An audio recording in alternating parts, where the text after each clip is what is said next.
अस्सलाम वालेकुम प्यारे दोस्तों, मेरा नाम है ज़ाहिद और आप देख रहे हैं ए अज़ीज़ टेक्निकल चैनल। उम्मीद करता हूँ आप सब खैरियत से होंगे। तो प्यारे दोस्तों, आज की इस वीडियो में हम बात करेंगे इलेक्ट्रिक स्टोव के अंदर से आने वाली आवाज़ के बारे में। अगर इलेक्ट्रिक स्टोव चलते हुए आवाज़ करता है, इसमें से आवाज़ आती है, तो क्या-क्या चीज़ें आप चेक करेंगे, किस वजह से इलेक्ट्रिक स्टोव में आवाज़ आती है। तो दोस्तों, स्टोव को मैं ऊपर करके हिला रहा हूँ तो ये इसमें से आवाज़ आ रही है। तो हम इसको चेक करते हैं, तो जैसा कि आप देख सकते हैं इसके नीचे एक छोटा-सा वेंटिलेशन फ़ैन इंस्टॉल किया गया है इसको कूल रखने के लिए।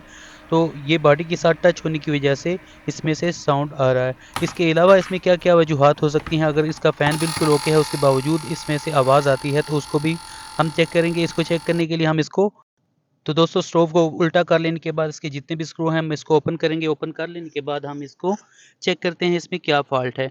तो प्यारे दोस्तों, जैसा कि आप देख सकते हैं इसका फ़ैन जो है नीचे टूट के गिर चुका है। असल में ये प्लास्टिक बॉडी है। बाज़ दफ़ा ये होता है कि ओवरहीट होने की वजह से ये मेल्ट हो जाता है या फिर टूट के नीचे गिर जाता है और बॉडी के साथ टच होने की वजह से ये साउंड करता है।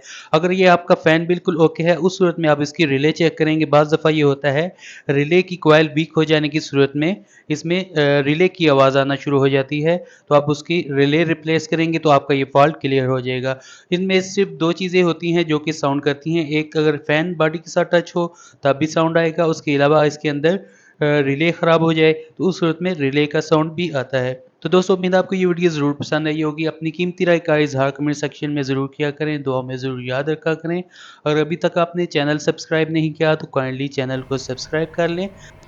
दुआ में याद रखिएगा। अल्लाह हाफ़िज़।